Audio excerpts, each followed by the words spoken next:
आपका दोस्त संदीप कुमार और हम पढ़ रहे थे इंडियन पॉलिटी। और इंडियन पॉलिटी के अंतर्गत हम कवर कर रहे थे भारतीय संविधान का भाग 3, जो बात करता था किसके बारे में, फंडामेंटल राइट यानी कि मौलिक अधिकारों के बारे में। तो इसके अंतर्गत हम पढ़ रहे थे स्वतंत्रता के अधिकार पढ़ रहे थे, ठीक है। तो राइट टू फ्रीडम पढ़ रहे थे, जिसके अंतर्गत हम पढ़ रहे थे आर्टिकल 19 से लेकर 22 तक। तो 19 और 20 हमने कवर कर लिया है। आज 21, 22 और जो अन्य आर्टिकल हैं उनको भी कवर करने की कोशिश करेंगे। तो देखिए, अगला जो आर्टिकल रहेगा 21, और यह बात करता है किसकी, प्राण एवं दैहिक स्वतंत्रता का क्या है, संरक्षण है। तो प्राण का मतलब लाइफ, ठीक है, और दैहिक स्वतंत्रता का मतलब आएगा पर्सनल लिबर्टी। तो इसके प्रोटेक्शन की ये बात करता है। तो क्या कहा गया है कि किसी भी व्यक्ति को उसके प्राण, उसकी लाइफ या दैहिक स्वतंत्रता से विधि द्वारा स्थापित प्रक्रिया, प्रोसीजर एस्टैब्लिश बाय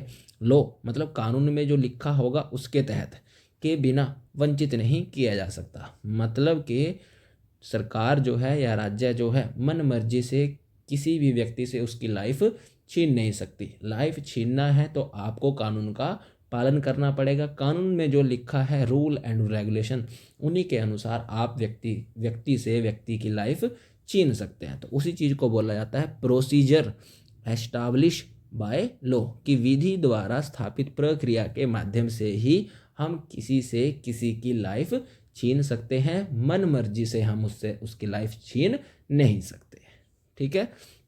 तो यह भारतीय संविधान का सबसे महत्वपूर्ण अनुच्छेद भी माना जाता है, ठीक है। तो एक तरह से आपको ये जीने का क्या दे रहा है, अधिकार दे रहा है। तो ये जो है वो सरकार की मनमर्जी पर क्या लगाता है, रोक लगाने का कार्य करता है। क्लियर।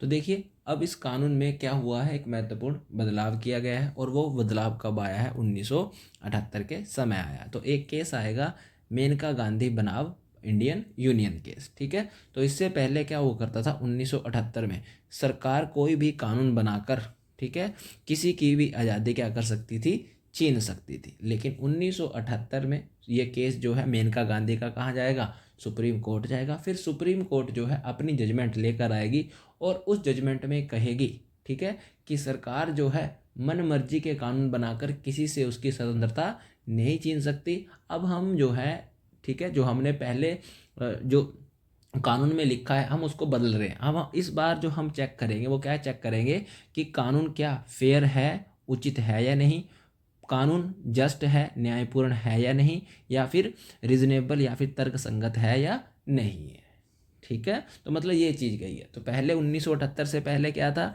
कि सरकार जो है कानून, देखो कहा गया ना कि विधि द्वारा स्थापित प्रक्रिया के तहत ही सरकार किसी से किसी की लाइफ क्या कर सकती है, छीन सकती है, मतलब उससे उसकी स्वतंत्रता छीन सकती है। लेकिन मेनका गांधी केस में, ठीक है, सुप्रीम कोर्ट ने ये कहा कि भले ही सरकार ने, राज्य ने कोई कानून बना दिया है स्वतंत्रता छीनने का, ठीक है, उसके तहत आपसे आपकी स्वतंत्रता छीन ली जाएगी। लेकिन इस बार सुप्रीम कोर्ट ने बोल दिया कि हम कानून को भी क्या करेंगे, चेक करेंगे कि कानून फेयर है या फिर नहीं है, ठीक है। तो इसी को बोला जाता है, फिर क्या बोला जाता है, इसको बोला जाता है ड्यू प्रोसेस ऑफ लॉ, विधि की सम्यक प्रक्रिया, ठीक है। तो अब आपको इस एक्ट में, इस अनुच्छेद में दो चीज़ें पता लगी। एक क्या, विधि द्वारा स्थापित प्रक्रिया, कि जो चीज़ कानून में लिखी गई है उसका पालन हो रहा है या फिर नहीं हो रहा है। दूसरा विधि, due process of law. Due process of law का मतलब क्या, कि इसमें हम जो लॉ है उसको भी क्या कर सकते हैं, क्वेश्चन कर सकते हैं कि क्या ये सही है अथवा नहीं है। क्लियर। बस इतना याद रख लेना, आपको मोटे तौर पर इतना याद रख लेना कि आर्टिकल 21 क्या बात बोलता है कि right to life and personal liberty का हमें को उसका प्रोटेक्शन करने का पूरा अधिकार है। अगर किसी से किसी की लाइफ छीनी भी जाएगी तो कानून का पालन करना पड़ेगा, ठीक है। अब उसमें एक चीज़ और ऐड कर दी गई है कि अब हम ड्यू प्रोसेस ऑफ लॉ, मतलब कानून को भी क्वेश्चनिंग कर सकते हैं। क्लियर। चलिए, अब उसके बाद आता है इस अधिकार की कुछ क्या है, सीमाएं, ठीक है। सरकार कब तक हस्तक्षेप कर सकती है, तो क्या कहा गया है, विधि द्वारा स्थापित प्रक्रिया, यदि किसी ने हत्या की है, ठीक है, तो यदि किसी ने मर्डर किया है, ठीक है, तो कानून के तहत उसे जेल, ठीक है, अथवा फांसी की सजा दी जा सकती है। यह केस का हनन नहीं माना जाएगा, दैहिक स्वतंत्रता का अंत और जीवन का अंत नहीं माना। देखो, अगर आपने मर्डर किया है, क्राइम किया है, तब आपसे आपकी आज़ादी छीनी जा सकती है। आज़ादी छीनने की जो प्रक्रिया होगी, जैसा कानून में लिखा होगा उसके तहत ही होगा। सरकार यहाँ भी मनमर्जी नहीं करेगी, बाकायदा आपके ऊपर केस चलेगा, FIR होगी, ठीक है। जज साहब मतलब आपको मौका दिया जाएगा पहले तो अपना बचाव करने का, फिर जब आपको दोषी पा लिया जाएगा तो मतलब पूरा प्रोसीजर है नीट एंड क्लीन, आंखों के सामने होगा, कोई भी आपके साथ अनफेयर नहीं होगा, ठीक है। दूसरा एक्सेप्शन है कि अगर आप देश विरोधी गतिविधियों में लिप्त पाए गए हैं और आप पर आशंका है कि इन फ्यूचर जो है आप और ज़्यादा दंगे कर सकते हैं, ठीक है, भड़काऊ भाषण दे सकते हैं, तो उस कंडीशन में आपसे जो आपकी लाइफ है, ठीक है, उसके ऊपर क्या लगा सकते हैं, थोड़े प्रतिबंध लगा सकते हैं, ठीक है।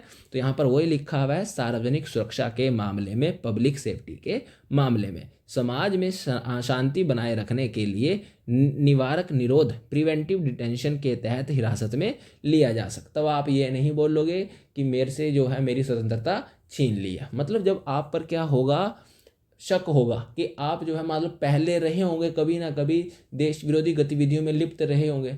अब फिर देखो, जब भी ऐसी गतिविधियों में आप लिप्त रहेंगे, अगर इन फ्यूचर कुछ भी होने वाला होगा तो सबसे पहला शक किस पे जाएगा, आप पर ही जाएगा, फिर आपको डिटेन कर लिया जाएगा, ठीक है। डिटेन का मतलब होता है एक तरह से आपको क्या कर लिया जाएगा, नज़र बंद कर लिया जाएगा, बस ये चीज़ है, ठीक है।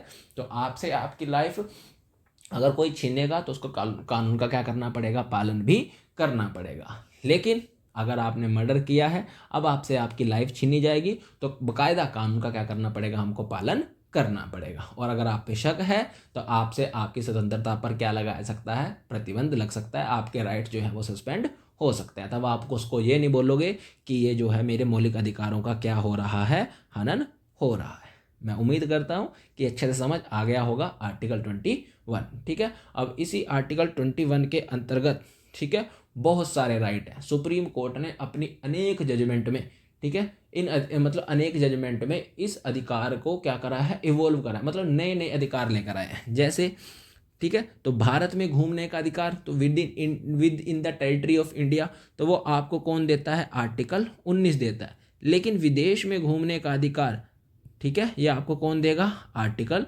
21 देगा, ठीक है। स्वच्छ पर्यावरण में रहने का अधिकार कौन देगा, आर्टिकल 21 देगा। मनपसंद, ठीक है, शादी करने का विवाह आपको कौन देगा, आर्टिकल 21 देगा, ठीक है।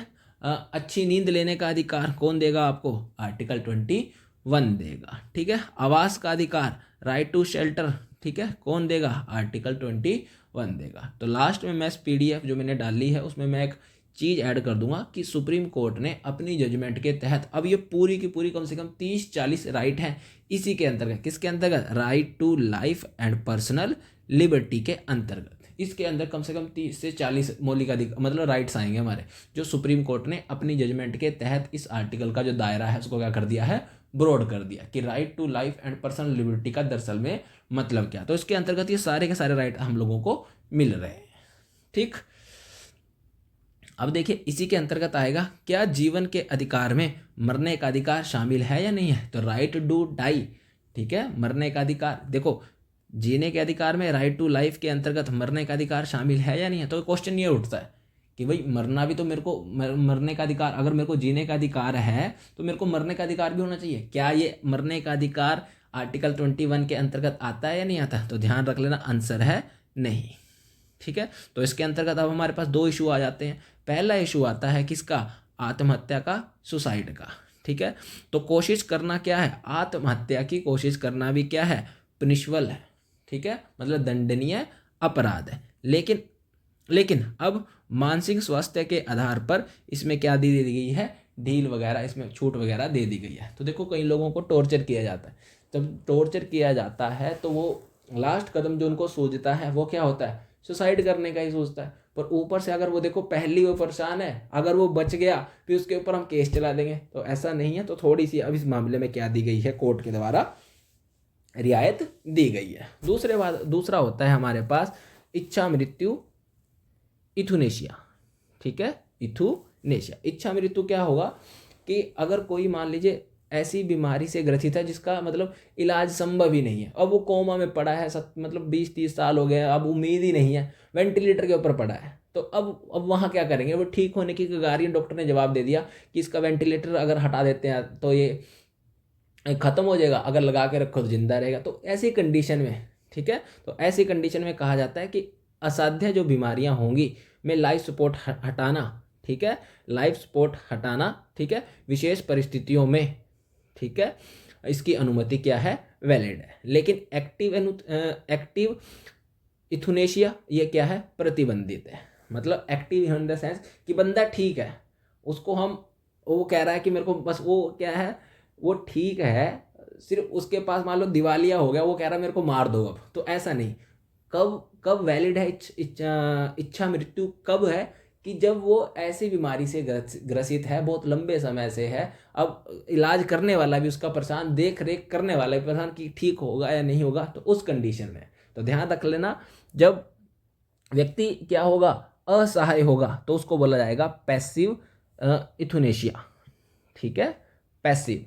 और जब बंदा ठीक है, मतलब अब कुछ कर नहीं रहा, तो उसको क्या बोला जाएगा, एक्टिव इथुनेशिया। मतलब यहाँ एक्टिव इथुनेशिया बैन है और पैसिव हम कर सकते हैं। बस इतना ही डिफरेंस, बस मोटे तौर पे इतना याद रख लेना कि सुसाइड, मरने का अधिकार आर्टिकल 21 के अंतर्गत नहीं आता। आत्महत्या करना एक क्या है, दंडनीय अपराध है। इच्छा मृत्यु, ठीक है, नॉर्मल परिस्थितियों में तो वैलिड नहीं है, लेकिन असाध्य बीमारियों में वैलिड है, ठीक है। तो ये सारे का सारा किसके बारे में था, आर्टिकल 21 के बारे में था। तो इस राइट को जरूर जानना।